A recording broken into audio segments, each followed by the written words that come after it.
हर किसी को अलग अलग तरह के कपड़े पहनने का शौक होता है, किसी को वेस्टर्न तो किसी को इंडो वेस्टर्न। लेकिन हमारी सुनैना को देसी स्टाइल के कपड़े पहनने का शौक था, और उसमें भी खासकर पटियाला सूट। वो एक अमीर घर की लड़की थी, इसलिए हर रोज अलग अलग तरह के पटियाला सूट पहना करती थी।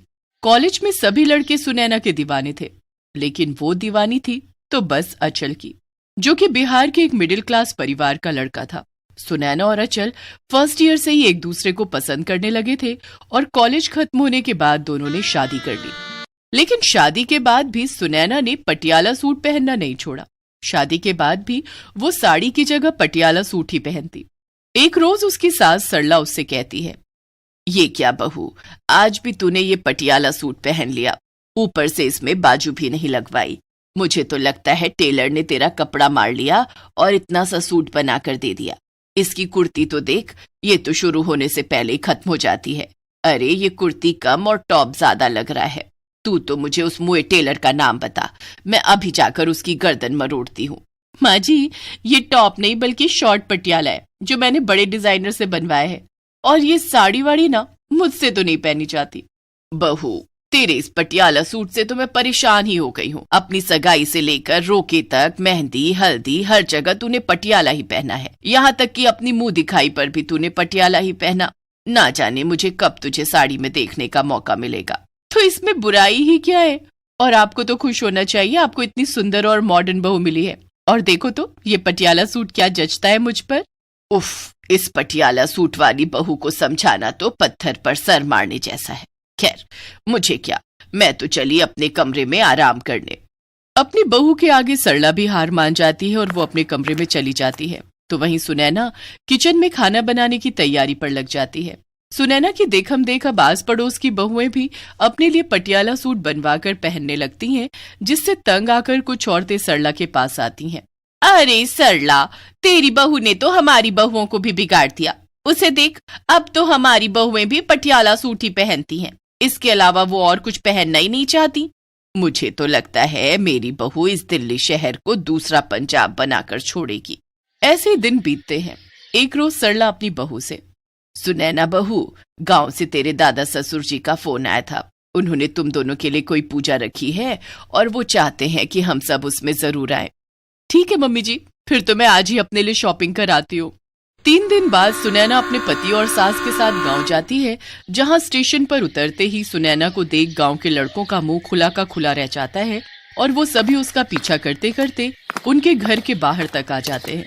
तभी सुनैना के दादा ससुर, जो कि घर के आंगन में बैठे हुक्का पी रहे थे, उनकी नजर उन लड़कों पर पड़ती है और वो उन लड़कों को डांटते हुए कहते हैं, क्या बात है, ये क्या जमघट लगा रखा है भाई? है? क्या तुमने कभी किसी सेहरी लड़की को नहीं देखा क्या? है? चलो चलो भागो यहाँ से, चलो। अरे लड़कियां तो बहुत देखी हैं, लेकिन ऐसे पटियाला सूट पहनने वाली नहीं देखी ना। अब जाते हो या उठाऊं लाठी? है? अरे अरे, चलो भागो यहाँ से, नहीं तो ये बुढ़ा हमें खामखा मार देगा। अरे चलो जल्दी। इसके बाद सुनैना की सास सरला साड़ी का पल्ला कर अपने सर पर रखकर अपने ससुर के पैर छूती है, जबकि सुनैना उनके पैर नहीं छूती और ना ही पल्ला करती है।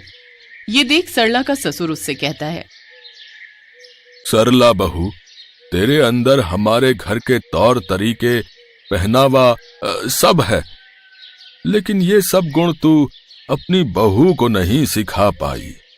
तभी तो अपनी सास को अपने से बड़े के पैर छूते देख भी उसे अक्ल नहीं आई। ऊपर से साड़ी की जगह ये क्या छोटा सा कुर्ता पहन कर आई है। देखो बहू, इस गांव में मेरी बड़ी इज्जत है और मैं नहीं चाहता कि इसकी वजह से वो मिट्टी में मिल जाए, समझी? माफ कीजिएगा ससुर जी, अगर आपको कुछ बुरा लगा हो तो। बुरा तो मुझे इसका ये पहनावा लग रहा है जो ये पहन के आई है। अरे शहरों में तो तुम जो मर्जी पहनो, लेकिन गांव में तो कम से कम साड़ी पहन कर आना चाहिए ना, वही हमारी संस्कृति है। लेकिन मुझे नहीं लगता तेरी ये बहू तेरे काबू में भी है। मुझे माफ करना ससुर जी, इसकी तरफ से मैं माफी मांगती हूँ। फिर सरला गुस्से में सुनैना से कहती है, देख बहू, मैंने आज तक तुझे कुछ भी पहनने से नहीं रोका, लेकिन अब कम से कम गांव में तो मेरी इज्जत रख लो और ये पटियाला सूट छोड़कर साड़ी पहन लो, और जब तक यहाँ हो तब तक कम से कम साड़ी ही पहनना।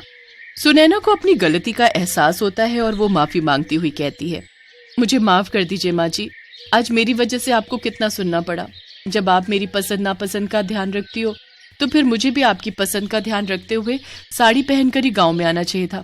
अब मैं यहाँ साड़ी पहनकर ही रहूंगी। जब आप मुझे शहर में कुछ भी पहनने से नहीं रोकती तो फिर मैं क्यों नहीं गांव में आपकी पसंद का पहन सकती हूँ। बस आप मुझे 10 मिनट दीजिए, मैं अभी आई। फिर सुनैना जल्दी से साड़ी पहनकर अपनी सास के पास आती है। पहली बार साड़ी में अपनी बहू को देख सरला बहुत खुश होती है। फिर सर पर पल्ला रखकर सुनैना अपने दादा ससुर के पांव छूती है, जिसे देख उसके दादा ससुर हंसते हुए कहते हैं, अरे वाह, इतनी जल्दी इतना बदलाव, शाबाश। अब लग रही हो ना यादव खानदान की बहू। सदा खुश रहो बेटा। इस तरह सुनैना अपने पटियाला सूट से साड़ी पर आ जाती है। अपनी सास की बात का मान रखते हुए वो अपने दादा ससुर की इज्जत भी बचा लेती है और जब तक गांव में रहती है साड़ी ही पहनती है। उसमें ये बदलाव देख उसकी सास और पति भी बहुत खुश थे।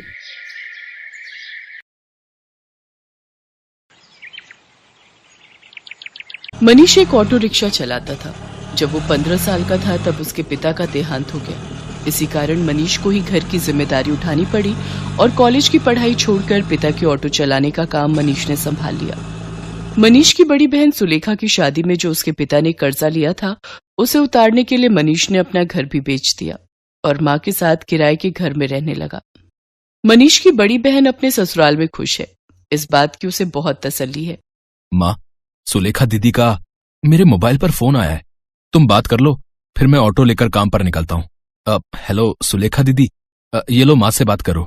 हाँ बेटी, अपना ध्यान रखा कर, खूब खाया पिया कर, इससे बच्चे की सेहत पर अच्छा असर होगा। अब बस यही इच्छा है कि जल्दी से मैं नानी बन जाऊं और मनीष मामा। हाँ वो तो है, अब मामी कहलवाने वाली बस आ जाए तो मैं सुकून से तीर्थ यात्रा पर निकल जाऊंगी। नहीं, अपने नाती पोतों को खिलाकर ही तीर्थ यात्रा पर जाऊंगी। माँ, बस मनीष के लिए अच्छी सी लड़की ढूंढ लो जो घर संभाल ले। माँ, मुझे देर हो रही है, बाद में बात कर लेना। अच्छा सुलेखा, मैं तेरे से बाद में बात करती हूँ, मनीष को देर हो रही है। मनीष ऑटो लेकर काम पर निकलता है। उसे पहले ही बहुत देर हो चुकी थी, पर रास्ते में जाम भी बहुत था। वो सवारी का इंतजार कर रहा था, तभी उसका एक साथी जो उसकी तरह ऑटो चलाता था, वो किसी लड़की से झगड़ रहा था। अरे देखिए मैडम, ऐसा थोड़ी होता है? जब आपने मुझे यहाँ छोड़ने के लिए पैसे तय किए हैं तो चुपचाप मेरे पैसे दे दो ना। भैया, मैंने आपको बोला ना, मेरा पर्स रास्ते में कहीं गिर गया। मेरा मोबाइल फोन भी उसी में है और सारे पैसे भी। मेरा पर्स कहीं नहीं मिला। मैं तुम्हें बोल रही हूँ ना, मुझे अपना नंबर दे दो, मैं तुम्हारे नंबर पर पैसे भेज दूंगी। अभी मुझे देर हो रही है, मुझे सामने होटल में एक फंक्शन में पहुंचना है। अब क्या हुआ निरंजन, लड़ क्यों रहे हो सुबह सुबह? अरे देखना यार, सुबह सुबह पहली सवारी मिली और वो भी मुझे पैसे देने के लिए मना कर रही है। इन मैडम का पर्स कहीं खो गया है और मुझसे कह रही है कि पैसे बाद में देंगी। अरे ऐसे थोड़ी होता है भाई। कोई बात नहीं निरंजन, कभी कभी किसी की परेशानी को भी समझना चाहिए। एक काम कर, तेरे कितने पैसे बने मैं दे देता हूँ, ये मैडम मुझे बाद में दे देंगी। मनीष निरंजन को ऑटो के 200 रुपए दे देता है। Thank you so much. मेरा नाम अर्चना है, आप मुझे अपना नंबर दे दो, मैं आपके नंबर पर ऑनलाइन पेमेंट भेज दूंगी। बाकी अगर मुझे देर ना होती तो मैं आपको अभी पैसे दे देती। अब कोई बात नहीं मैम, ये लीजिए मेरा नंबर। अर्चना नाम की वो लड़की मनीष का मोबाइल नंबर ले लेती है और अगले दिन मनीष के मोबाइल पर पैसे ट्रांसफर कर देती है। आपके पैसे मैंने अकाउंट में भेज दिए हैं, आप चेक कर लीजिए। और कल के लिए एक बार फिर से थैंक यू, आपने अनजान होकर भी मेरी मदद की। अर्चना और मनीष बात करने लगते हैं। अर्चना को मनीष से बात करना बहुत अच्छा लग रहा था। उसके बाद 1-2 बार अर्चना की मुलाकात मार्केट में मनीष से हो ही जाती है। धीरे धीरे दोनों दोस्त बन जाते हैं। मनीष को पता चलता है कि अर्चना एक बहुत ही अमीर खानदान की लड़की है, तो वो उसे समझाता है। अर्चना, तुम बहुत ही अमीर खानदान की लड़की हो, तुम में और मेरे में जमीन आसमान का फर्क है। मैं एक मामूली ऑटो रिक्शा चलाने वाला गरीब लड़का हूँ। तुम्हारा और मेरा यूं दोस्ती रखना ठीक नहीं है, प्लीज तुम मुझसे मत मिलो। तुम ना मिलने की बात कर रहे हो, पर आज तो मैं तुम्हें अपने प्यार का इजहार करने आई थी। मैं तुम्हें बहुत पसंद करती हूँ मनीष। मैं अपनी आगे आने वाली पूरी लाइफ तुम्हारे साथ मिलकर जीना चाहती हूँ। कहते कहते अर्चना फूट फूट कर रोने लगती है और मनीष उसे गले लगा लेता है। अर्चना अपने मम्मी पापा से इस बारे में बात करती है और जबरदस्ती मनीष से शादी करने के लिए मना लेती है। इधर मनीष भी अपनी माँ और बहन से इस बारे में बात करता है और एक शुभ मुहूर्त में दोनों की शादी हो जाती है। अर्चना का स्वभाव बहुत अच्छा था। उसे इस बात से कोई फर्क नहीं पड़ता था कि उसकी ससुराल गरीब है। ना ही उसने कभी इस बात की कोई शिकायत की। अर्चना, अब तुम मेरे साथ शादी करके खुश तो हो ना? हाँ मनीष, मैंने तुम्हें दिल से प्यार किया है। मैं तुम्हारे साथ बहुत खुश हूँ। माँ जी, सुलेखा दीदी सब मुझे कितना प्यार करते हैं। मुझे तो महसूस ही नहीं हुआ कि मैं अपना घर छोड़कर आई हूँ। तभी अर्चना की सास भी आ जाती है। जीती रहो बहू, हम बहुत भाग्यशाली हैं कि इस घर को तुम्हारे जैसी बहू मिली।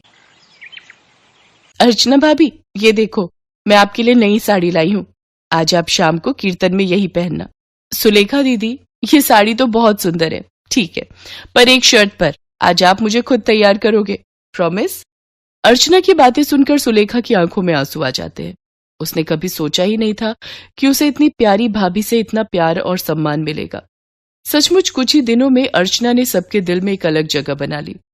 अब तो अर्चना के बिना कोई भी नहीं रहता था। सुलेखा के बेटा पैदा होता है। इधर अर्चना भी गर्भवती हो जाती है। अर्चना के मां बनने के बारे में जब उसके मम्मी पापा को पता चलता है तो वो उसे मिलने के लिए उसके ससुराल आते हैं। पर अर्चना का घर देखकर दोनों ही मुंह बनाने लगते हैं। अर्चना, तुम अपने मम्मी पापा के पास बैठो, रसोई से चाय और नाश्ता मैं ले आती हूँ। क्या बात है अर्चना, तुम इस हालत में भी घर के काम खुद ही करती हो? तुम्हारे घर में कोई नौकर चाकर नहीं है क्या? कैसी बातें करती हो ललिता तुम जानती भी हो तुम्हारी बेटी किस घर में ब्याही है। यहाँ 2 वक्त की रोटी खाने के लिए भी सोचना पड़ता है।